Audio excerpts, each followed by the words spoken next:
We believed we had found ultimate control by stripping our lives bare, living only with what served a direct and immediate purpose.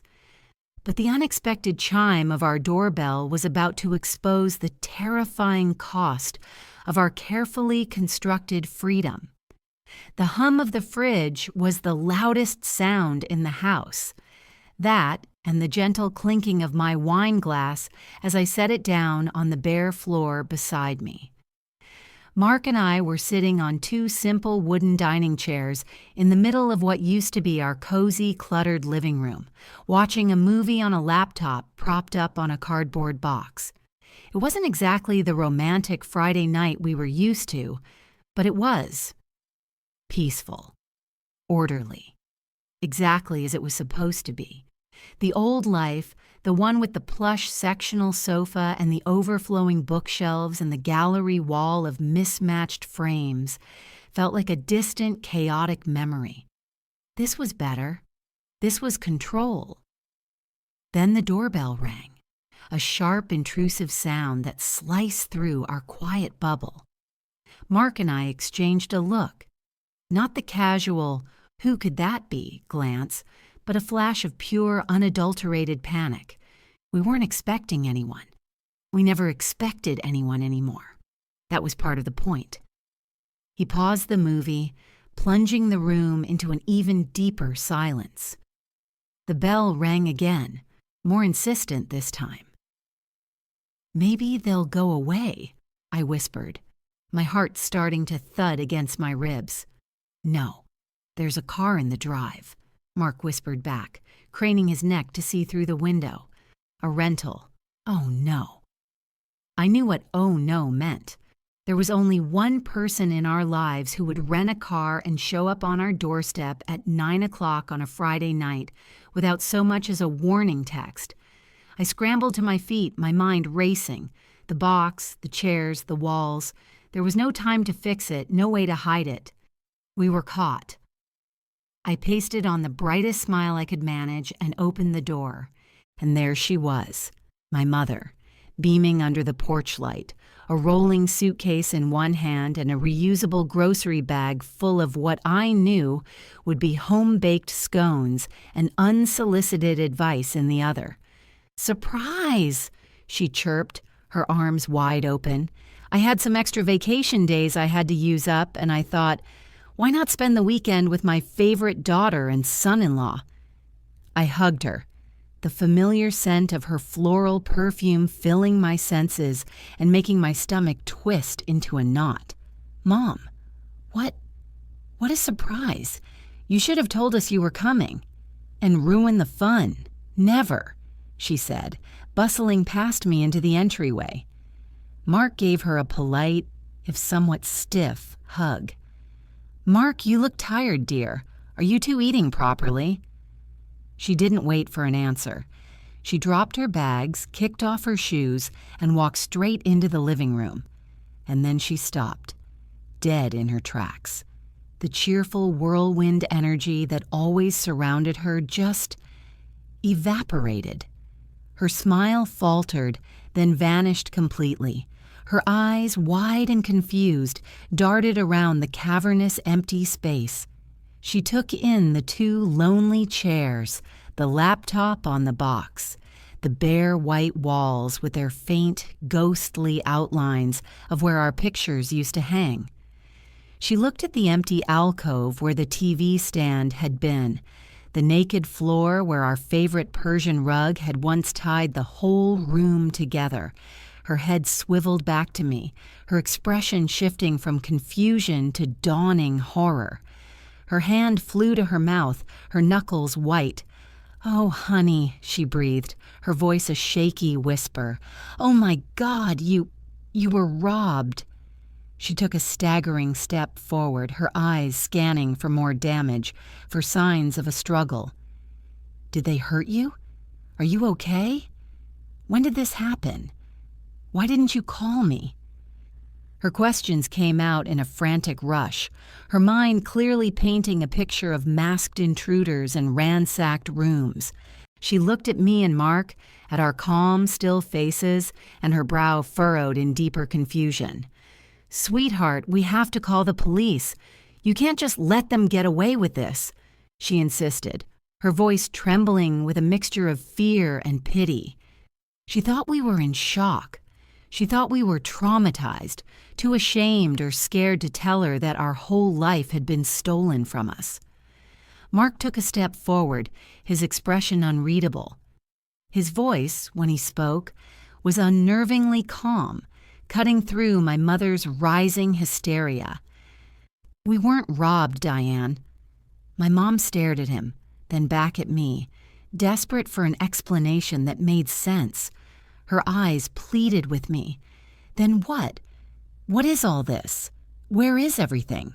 Your furniture? The paintings your grandmother gave you? What happened here?" I took a deep breath, the air feeling thin and sharp in my lungs. I met her gaze, trying to project a sense of calm I didn't feel. This wasn't how we wanted her to find out. We had a plan, a script for this conversation, but it was for a planned visit, over coffee, not a surprise ambush in our empty life. "No, Mom," I said, my voice barely a whisper. "We weren't robbed. We're just following the rules." My mother stared at me, her mouth slightly agape. The words hung in the air, heavy and nonsensical. "Rules?" she repeated, her voice cracking. "What rules? What on earth are you talking about, Sarah?" "It's a new way of living, Mom," Mark said, stepping closer to me, a quiet show of solidarity. He spoke with a frustratingly level tone, the kind one uses to explain a complex board game to a child. "It's called the principle of intent. We're learning to live intentionally." "Intentionally?" she scoffed, gesturing wildly at the empty room. "You call this intentional? It looks like you're squatting in your own home. Where is your life?" "This is our life," I insisted, my own voice firmer than I expected. The old life wasn't ours. It was just an accumulation of things, distractions, material anchors holding us down. I was parroting the words from the seminars, the phrases that had become our mantra. They sounded so clear and powerful in the lecture hall, but hearing them come out of my own mouth in front of my bewildered mother, they suddenly felt flimsy. Mark took over, seeing me falter. "We attended a weekend retreat a few months ago, Diane, with a life strategist, Julian Vance. He taught us that every object we own has a psychic weight. It takes up mental space. It demands our attention. It creates unintentional emotional responses. The sofa, for example. We didn't choose to sit on it every night. We did it out of habit. It dictated our evenings. So we removed it." My mother sank onto one of the hard wooden chairs, the one I had just been sitting on. She looked small and frail in the vast emptiness. "You got rid of your sofa because it had psychic weight?" she asked, her voice dangerously low. "And the TV? And the rug I bought you for your wedding? And what about the paintings? The ones your grandmother painted herself? Did they have psychic weight too?" Her voice broke on the last sentence, and a wave of guilt washed over me. I remembered packing them up. Mark had been ruthless, logical. "They serve no practical function, Sarah. They only exist to evoke nostalgia, which is an unintentional emotion rooted in the past." I had cried as I wrapped them in bubble wrap, but I told myself it was just the detachment process, a necessary pain like pulling a tooth. "Mom, it's not about not loving Grandma," I said gently. "It's about choosing to live in the present. We evaluated every item in the house. We asked one question: does this serve a direct and immediate purpose in the life we are intentionally building? If the answer was no, it had to go." "Go where?" she demanded, her eyes flashing with a mix of anger and fear. "Did you sell everything? Your beautiful things?" Selling implies attachment to monetary value, Mark corrected her smoothly. We donated them. The principle teaches that the act of release is more important than the reward. My mom just stared at us, shaking her head slowly. The pity in her eyes was gone, replaced by a cold terror.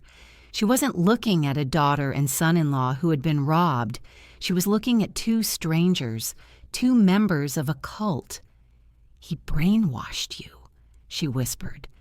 This Julian Vance character. He took your home, your memories. He's taken my daughter. No, Mom, he's given us clarity, I protested, the defensiveness rising in my voice. You have no idea how stressful it was maintaining all that stuff. We were drowning. Now we're free. We have a system. We have a schedule. Everything has a purpose. There's no more chaos. She stood up, her face a mask of resolve. She walked slowly around the room, her footsteps echoing on the bare floorboards. She ran a hand along the empty wall where our wedding photos used to hang. Finally, she stopped in front of us, her gaze intense and piercing. She looked from me to Mark, then down at our hands. I see, she said, her voice dripping with sarcasm. Everything has to have a purpose. Everything is just a distraction. So tell me, she said, pointing a trembling finger at my left hand. What about those? Aren't they just objects? Sentimental trinkets from the past, designed to evoke unintentional emotions? She locked her eyes on mine. What's the direct and immediate purpose of your wedding rings? I opened my mouth to respond, to tell her that some things were different, that they were symbols. But Mark spoke first, his voice as calm and steady as a flat line. We evaluate them at the end of each fiscal quarter, he said. The next assessment is in 3 weeks. My mother's face went white. The color drained from her cheeks, leaving her looking fragile and older than I'd ever seen her. The look she gave Mark wasn't just fear or anger anymore. It was pure, unadulterated loathing. She looked at him as if he were a monster who had not only stolen her daughter's furniture, but her soul.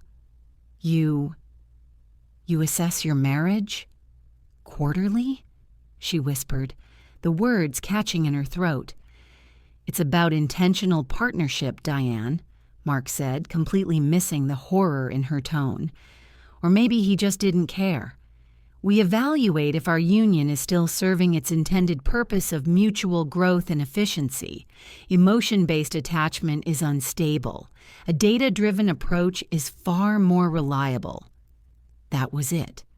Something inside my mother snapped. No, she said, her voice ringing with a sudden, steely authority. No more. I'm not listening to another word of this psychobabble. She turned her back on Mark, her focus entirely on me. She walked over and took my hands in hers. Her skin was warm and real against my own, which suddenly felt cold and clammy. Sarah, listen to me, she said, her eyes boring into mine. Forget the furniture. Forget the paintings. Do you remember when you were little? You had that stuffed rabbit, Patches? You loved him so much his ears fell off and I had to sew them back on with dental floss. He served no purpose. He was just a dusty, lopsided toy. But you wouldn't sleep without him. You told me he kept the nightmares away. Is that what this is? Are you having nightmares? Her words hit me like a physical blow. The memory of that rabbit, the feel of his worn-out fur, the smell of my childhood bedroom. It all came flooding back in a dizzying, emotional rush. An unintentional emotion, rooted in the past. It was exactly what Julian Vance had warned us against, but it didn't feel like a distraction. It felt like me. We don't have nightmares, Mark interjected coldly from behind her. Our sleep cycles are optimized for maximum restfulness. My mother ignored him. Look at yourself, honey. You're pale. You're thin. You're talking like some kind of robot. Is this really making you happy? This empty room? This efficient partnership? I looked around the cavernous space. For the first time, it didn't look peaceful or controlled. It looked sterile. It looked like a hospital waiting room. It looked lonely. I thought of the quarterly assessment. The idea, which had seemed so logical and advanced in the seminar, now felt clinical and terrifying. Was our love for each other just another line item on a spreadsheet to be reviewed and potentially discarded for failing to meet its KPIs? Tears welled in my eyes. I thought it was, I stammered, the carefully constructed walls of my new life beginning to crumble. It was supposed to be simpler, easier. Life isn't easy, Sarah. It's messy and complicated and full of useless, beautiful things. That's the whole point, my mom said, her voice softening. She squeezed my hands. Come home with me. Just for the weekend. We'll bake scones that serve no purpose other than to taste good, and we'll look at old photo albums full of inefficient memories. Just come back to yourself. She's not going anywhere, Mark said. His voice had an edge now. This is an unscheduled emotional intrusion. You need to leave, Diane. He took a step towards my mother, and I felt a jolt of protective anger so fierce it stole my breath. I stepped between them, turning to face my husband.